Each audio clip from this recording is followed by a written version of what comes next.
Hi guys, it's me Candy and welcome to my channel. At ngayon, welcome, good morning mula dito sa Baguio. Ayan, lobat agad po ang aking camera. Ako, mamaya ibang quality na po ng video dahil biglaan lang po ito, nakidnap lang po ako. Meron po tayong date dito ngayon sa Baguio, gusto mo yun? Pero ayaw po niya magpakita eh, kasi private person po siya. So, ayan nyo, papasyal ko na lang po kayo. Mabilisan lang po eh. Kasi meron po kaming shooting talaga na Tekara. Kaso dahil naglakwatsa po muna ako, nakidnap ako, andito muna ako sa Baguio. Magtanghalian lang ako dito actually. Gusto mo yun?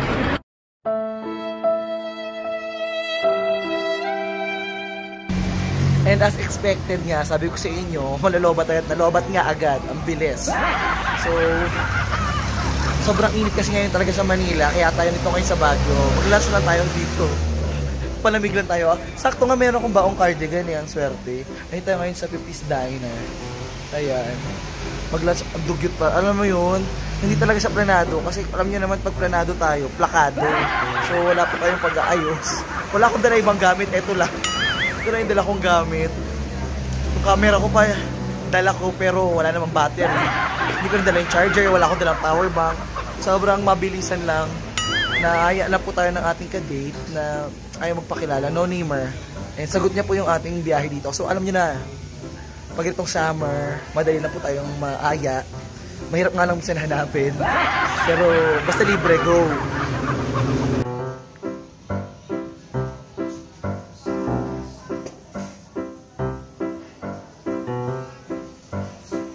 O diba, lamig na dito sa Baguio. Pero meron pa tayong shake. Sarap. So sinubukan ko lang kasi matagal naman ako nakakapunta dito sa Baguio. Pero hindi pa ako nakakain dito sa 50's Diner. Subukan natin kung masarap yung pagkain nila. Tapos mamaya, hindi ko alam kung saan kami papapadpad. Kung saan ako dadalhin ng ating ka-date. Kung dadalhin niya ba ako sa mansion. Hindi naman sa Trinidad. Hindi ko alam yung ibang puntahan dito eh. Kasi ang napupunta ko dito, Camp John eh. Ganun.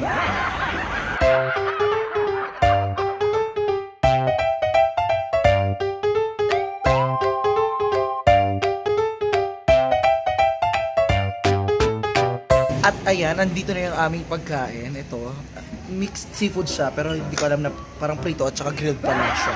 Pero sa seafood siya. Siguro sa mga hindi nakakalam ano ba siya? Parang 200 pesos. 200 pesos. So, yun natin. Wala tayong nabang magagot eh. Libre lang naman. Basta libre, go. Siguro. Ayan na, tingnan nyo. Merong, ito fish fillet. Ito squid. Merong hipon. Ayan, fish fillet din. Fish fillet. Ayan.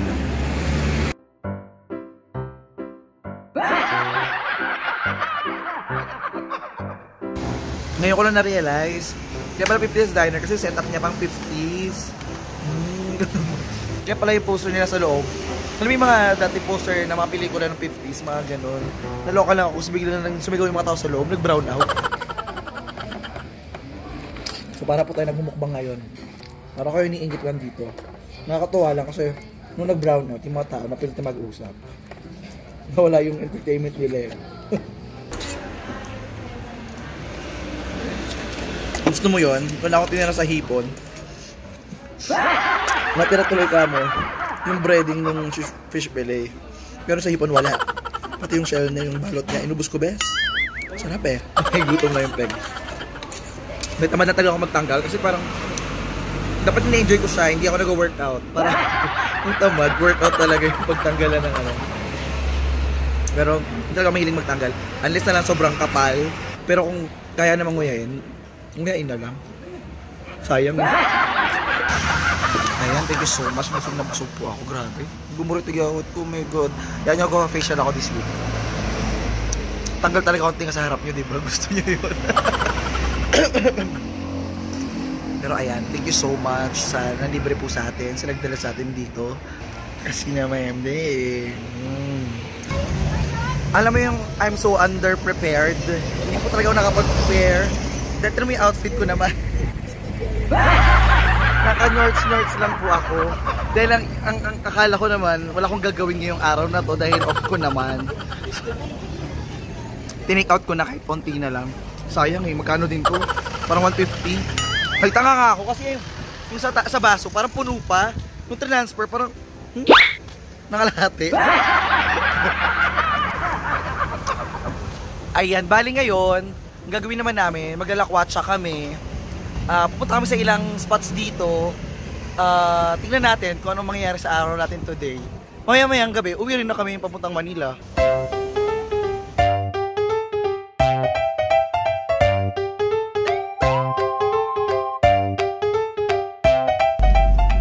Masaya kasi para ma-update yung vlog ko dito sa Baguio. Tapos naman naalala ko kasi diba dati punta kami nila Ate Cara tsaka nila Lloyd. So kung hindi nyo pa napapanood yun, panoorin nyo na. Search nyo na lang. Kundi ililink ko sa description box. Masaya yun, nakakatawa. Kasi yung mapanood na wala pa si Ate Elmira, kami pa lang nila Lloyd yun nandito, nila Ate Cara. Actually nadamay lang ako sa kanila nun eh. Kasi parang hi, I'm busy. Nagstay ako sa kanila nun after nung ad summit namin. Grabe, hiningal po ako. Nandito ako sa Camp Janhay ngayon. Maklase yung date ko, diba? Ginawa kong driver niya.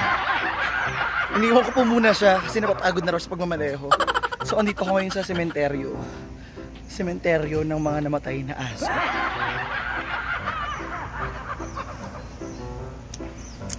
Tama ba? Alam ko pet cemetery to. Dati, dun kami nagstay nila Ate Cara. Dun, ayun. Kita ba? Diyan sa may manor. Ayun yung kinakwento ko kanina. Pero ngayon, hiningal talaga ako. Alam mo, busog kasi ako. Tapos, pataas yung lugar. Tapos nagdadaldal pa ako. My God, nakakaloka.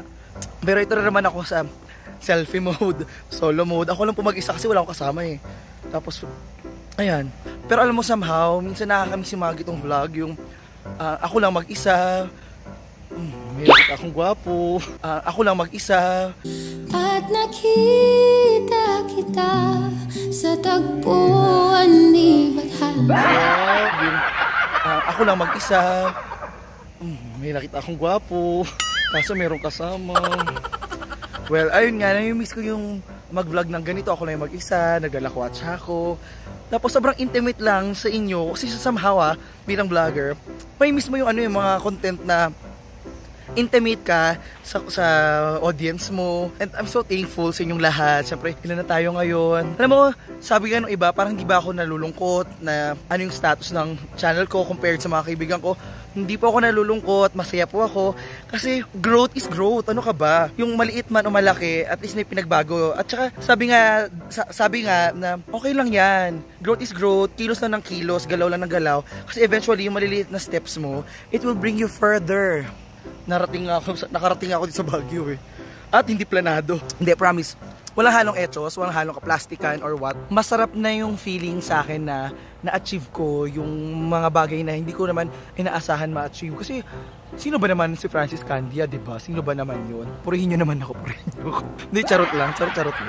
Pero ito talaga yung pinaka-na-miss kong paggawa ng mga content, paggawa ng video na vlog lang, nagta-travel lang ako, kinakausap ko lang kayo, sobrang intimate, ini-enjoy yung lugar, kasi ito naman talaga yung gusto ko. Kung alam nyo lang, dati na-inspire talaga ako mag-vlog dahil kay Hilly Daso Beach, yung kapatid ni Will, kasi napanood ko yung vlog niya nung nag-resign na siya sa trabaho niya dahil meron siyang 100,000 subscribers. Tapos, pumunta siya ng Baguio. Hindi ko alam kung napanood nyo yun, pero yun, pumunta siya ng Baguio. And then, sobrang dami niyang chika about sa pagiging inspirational sa pag-vlog niya, sa mga ginagawa niya sa buhay, na kahit anong challenge, matatapos din. Sorry. Kahit anong challenge, kahit YouTube challenge pa man yan, tuwa ako, merong agila. Kahit ano naman challenge, pasensya na. Yung attention span ko pang goldfish for seconds lang. O mas maiksi pa. Na kahit anong challenge, malalampasan din. Diba gano'n naman yung buhay eh. Walang permanente, lahat natatapos. Itong video hindi pa naman matatapos pero mamaya. Kaya kung meron kayo Instagram ito bago lang naman habang wala pa. Para kung meron man ako magawang picture dito dahil ako lang mag-isa. Nakikita nyo yung sa aking Instagram account sa @franciscandia. Ayan. Follow nyo na rin po ako sa Twitter. Like nyo na tong video na to. Baka naman, diba? Para manobot tayo 100,000. Then alam nyo ba, dati, yun lang ang goal ko. Maka 100,000 sa YouTube. Pag naka 100,000 na ako, magre-resign na ako. Pero ngayon kasi napansin ko na hindi na yung panahon dati tulad na ngayon. Hindi na tulad nung panahon dati yung panahon ngayon. Dati kasi pag 100,000 parang iba na, laki achievement yun. Pero ngayon, be, yung 100,000 parang hindi ko naman binibigyan ng dine-devalue yung 100,000 dahil 100,000 is 100,000 subscribers. Ang hirap-hirap. Pero iba na, ang goal na ng mga tao ngayon, puro 1 million na. Diyos ko po, nakaka-pressure lalo. Lalong Francis, dali, huwag ka nang kukupad-kupad, galaw, kilos. Gawa ka ng video, kailangan ano yan, bongga. Pero eventually, dapat huwag natin habulin sa lahat ng mga creators dyan. Trying to be inspirational. Kung gusto nyo talaga yung ginagawa ninyo, huwag nyong, hindi naman sa wag, pero hindi dapat din yung focus ng paggawa natin para maging viral, para sumikat or what. Kasi para sa akin, itong ginagawa natin, it's our passion, it's our way to express our creativity, our talent, our skills, and our expression. Na kunyari, malungkot talaga tayo, masaya talaga tayo. Kung ano yung naramdaman natin, ayun yung sinashare natin. Yung mga bagong experience natin, yung mga bagong knowledge natin, ayun yung in-experience natin, di ba? Oh, teka lang. Medyo nabobore na ako dito. Try ko mag-picture para meron naman ako maipost sa Instagram ko dahil umay na ako. Ang pangit lang dahil wala akong outfit na nadala. Fairness, sobrang hirap mag-picture taking mag-isa. Hindi ko alam ano gagawin kong pose or paano ko ipapwesto yung camera. Ang hirap be. Alam mo, ang gusto ko dito sa Baguio, syempre diba, puntahan to ng mga turista. And alam niyo naman ano ang ating gusto, ang ating afam. Wala kasi ni Mark eh. Medyo nag-cool off mo muna kami dahil pinapaayos ko yung kanyang mga papeles sa foreign kemerut, sa customs, ganyan. Papadeport ko na yun, ayaw ko pakasalan. Anyway, tingnan natin ano pa meron dito. And subukan natin kung may mabibili ba tayo. Kasi nagkukuripot din tayo, alam mo yan. Ayan, tingnan po natin kung meron tayong mabebetan na pwedeng bilhin pasalubong. Pero wala pa si mama sa bahay, sa probinsya pa rin po siya as of now. Parang keri-keri naman dito, no? Okay naman, kaso summer na kasi. Ano ba tayong masusot again sa summer? So bigo po tayo, no? Wala tayong nakita dahil puro panglamig. At saka hindi ko bet ngayon bumili ng panglamig dahil gusto ko talagang ma-inspire, magpapayat. So dapat ang bilhin ko yung mga pang summer talaga, pang dagat, para naman pag nagbakasyon ako if ever. Wala ko kasi mag Holy Week sa probinsya namin sa Samar kasi feeling ko papawin ko na, ay hindi ko na mapawin si mama. Ngayon ko lang sa kanya, magstay na lang siya doon, susunod ako. Hindi ba na weirduhan sila sa akin? Hi! Gapa sila. Ayun din, tinginan naman tayo. Well, anyway, ito yung ano mga himlayan ng aso. Pet cemetery, ang cute. Hindi ko alam na paano pumasok. Ala, totoo. Parang pati palaka, nilibing nila dito. Mayroong palaka, mayroong parang penguin. Penguin? Pilipinas. Totoo. At nakakaloka pa. May pagprito. Pangit naman siya. Malalabat na po yung ating camera. Wait, ibasurahan. Napaka to. So ito, gusto nyo yun. Hanggang dito nagbablog tayo.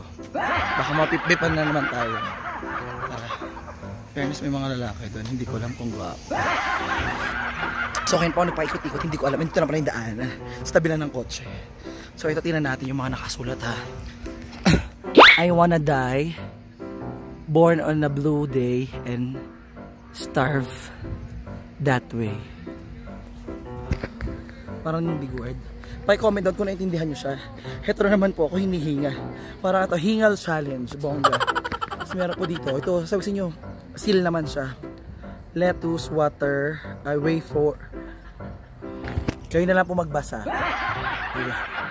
Ayan siya. Alam mo kaya pumunta dito. Ay, sorry. Sorry, may nag-picture pala sa likod ko. Hindi ko alam, ayun sila. Hi sa inyo family. You wanna join the family? Para meron din ako taga-picture. Takbo po tayo, takbo. Para hindi tayo maka-istorbo sa picture taking nila. Gusto ko dito mag-picture taking din. Kaso, ito siya oh. Tinan mo ang cute ng posing ng aso na ito. Ayan oh.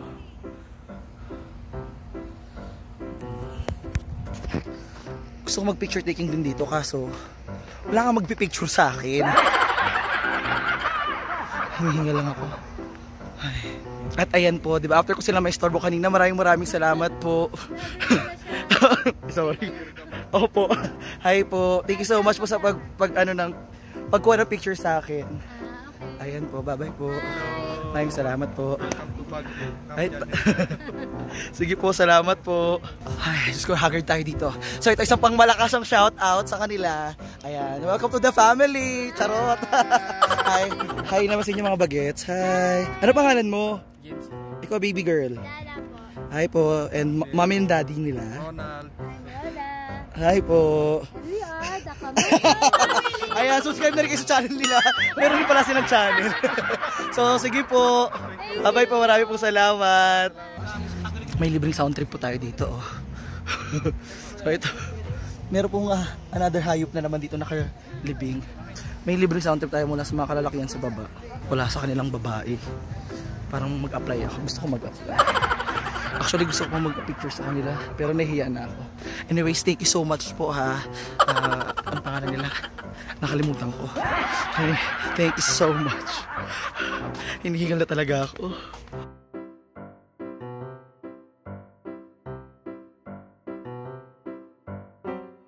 Ayan guys. Isang ganun lang. Andito na po ako sa may strawberry farm ng Baguio. Actually, Benguet na pala to. Strawberry farm. Meron kasi ditong libreng free taste ng ice cream eh. Gusto nyo yun, ang sarap. Diba? Back to solo mode na naman tayo. Ayan o, tignan nyo o. May maliliit na strawberry. Cute. Ayan na, sige, i-reveal ko na sa inyo. Kaya hindi pwede isama yung kasama ko. Kasi nagkakabilang stasyon siya. Alam niyo naman sa kabilang stasyon, bawal. So, thank you so much, Be, sa pagsama sa akin. Sobrang lawak po pala nitong farm na to. Sobrang lawak. Ang ganda. All around 360. Ang ganda-ganda. Puro green yung nakikita ko. Ito yung gusto ko puntahan eh. Mula pa dati. Hindi namin ito napupuntahan kasi yan, layo nga eh. Thank you na lang dito sa ating kasama. Beha, thank you so much. Alam mo yun, gusto ko siyang i-promote. Gusto ko kasama sa video ko, i-collab ko. Pero alam mo yun, baka maapektuhan yung work niya. So, thank you so much. Thank you so much na lang. Alam mo naman yung channel kasi natin, ma-issue. And takot siyang mabigyan ng memo. Bawal sa kanila eh. Well, anyways, thank you so much. Inuubo po ako dito. Baka malagyan ng virus ko itong mga lettuce. So, dito po ako ngayon sa kalagitnaan ng mga lettuce. At magle-lettuce picking po ako dahil ito lang po yung kaya ng budget. Ang bale yung 4 na puno ng lettuce, pag pinutol mo siya, 4 na puno is 50 pesos lang. Kasi pag strawberry, ang mahal guys. 500 isang kilo, hindi kaya ng budget natin yun.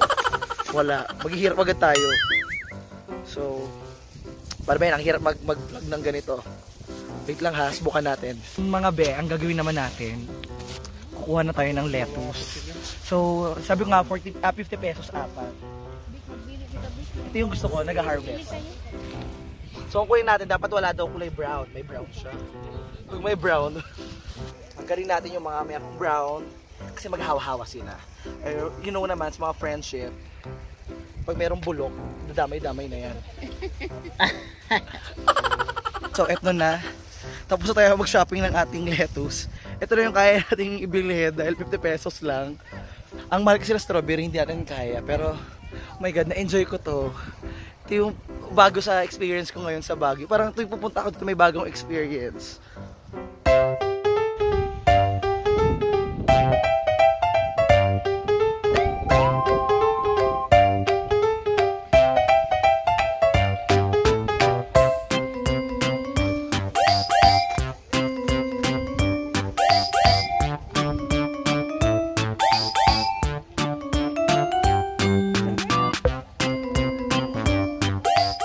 So this is Mikandeye saying, when you smile, don't say cheese. Say big cheese. See you tomorrow, big cheese. Bye-bye. Okay, be. Tututut. Thank you.